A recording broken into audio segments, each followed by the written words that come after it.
გვიძინა ტყუპები, მელანია და იონა, 3 თვის და 9 დღის არიან.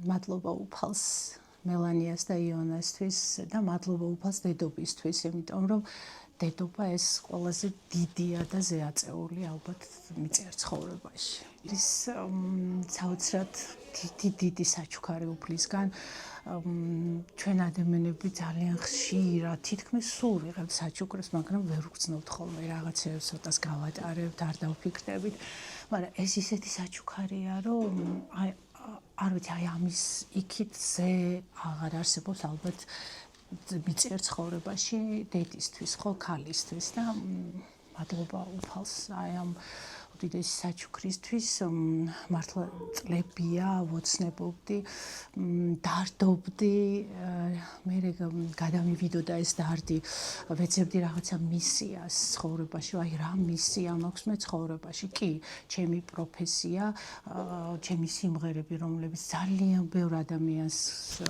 აბედნიერებს, სიყვარულის უნარს უღვიძებს, კი, ასეთ სიმღერები მაქვს და ეს ამას თვლიდი მისიად, მაგრამ არა ქალქალის მისია ალბათ არის ალბათ დედობა და მართლა უზარმაზარი არ ვიცი საოცრება მოხდა ჩემს ცხოვრებაში და მადლობას ვწირავ უფალს ამისთვის ყოველთვის და ალბათ სიცოცხლის ბოლომდე ასე იქნება. მოევლინა ამ ქვეყანას 2 პაწაწუნა ადამიანი, მელანია და იონა. ძალიან გვანან ერთმანეთს, მაგრამ როდესაც ზინავთ ვერ გაარჩევ. აი როდესაც გაიღვიძებენ, ზუსტად იცი რომ ეს არის გოგო, ეს არის ბიჭი.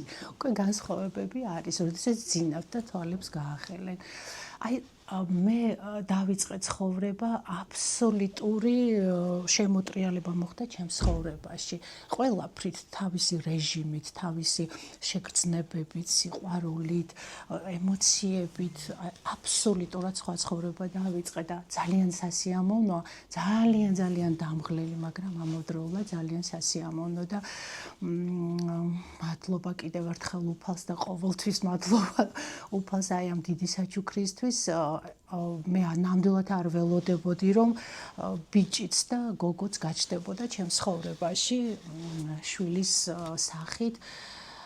და ეს არის რა ვიცი რაღაცა საოცრება, მე ალბათ მთელი ცხოვრება ვემზადებოდი, რომ მინდოდა დედობა, ალბათ კარგი დედა ვიქნები, არ ვიცი, ვეცდები, რომ პირველ რიგში კარგი ადამიანები ავხსარდო, დანარჩენს ალბათ თვითონ გაიკლევენ გზას, იმიტომ რომ თვითონ თავიანთი ჯვარი ექნებათ სატარებელი, თვითონ უნდა მიხვდნენ ყველაფერს, თავარია იყვნენ კარგი ადამიანები, კეთილი და გაზრდილი, აღზრდილი ადამიანები. ჩვენ გადავწყვიტეთ, რომ ალბათ ეს ორივეს გადაწყვეტილებაა კი, რომ იცი რა, აუცილებლად უნდა შეიგრძნო ალბათ ქალმა შვილის მთელი ენერგია. აი ეს ყველაფერი, იცი, აი გამოცლა, ჭამა, ძუზუნი, ბზუილი, ჭოჭო, აი ყველაფერი უნდა აი მე ახლა ვერ წარმომიდგენია 3 თვის და ზუსტად პირველში არიან დავდებული და ასე ვითვლი. ეს იგი 3 თვის და 9 დღის არიან. აი ვერ წარმომიდგენია, რომ სხვამ აჭამოს, გამოცვალოს, მე რა გავაკეთო? ხვდებით, აი ვერ წარმომიდგენია, იმიტომ რომ ყველაფერი ალბათ ბავშვის აღზრდა იმ წუთებიდან, როდესაც იბადება, წუთებიდან იწყება ბავშვის აღზრდა. ხო, ქვეცნობერ და ჩვენ ამას ვერ ვგრძნობთ, მაგრამ ნელ-ნელა ბავშვი თურმე ყველაფერს გრძნობს. ყველაფერი ესმის, მაგრამ ეს ჩვენ არ გვესმის, მაგრამ მათ ეს ყველაფერი ესმით და ამიტომ გადავწყვიტეთ კატეგორიულად ძიძის გარეშე. მერე შემდგომში შეიძლება დამხმარე ადამიანი შემოვიდეს ჩემს ოჯახში, იმიტომ რომ ჩემი პროფესიიდან გამომდინარე სხვანაირად არ ძალგვიც, იმიტომ რომ ჩვენ შემოქმედი ადამიანები ვართ და რაღაც საქმე უნდა გავაკეთოთ. კიბორჩხალა ვარ და კიბორჩხალა არის ოჯახის, აი საოცარი დედები არიან კიბორჩხალები, აი ყოველ ზოდიაქოსგან განსხვავებით, ხო, ჩვენ ძალიან კარგად ვიცით. ეს მქონდა შინაგანა და სულ გირდები ბავშვებს, მახსოვს, აი ჩემი მეგობრები ყოველთვის რაღაცა მეხუმრებოდნენ, რომ შენ უნდა იყო საბავშვო ბაღის დირექტორი, შენ უნდა იყო საბავშვო ბაღში მუშაობდა. საოცრად მიყვარდა, ბავშვობიდან მიყვარდა ბავშვები.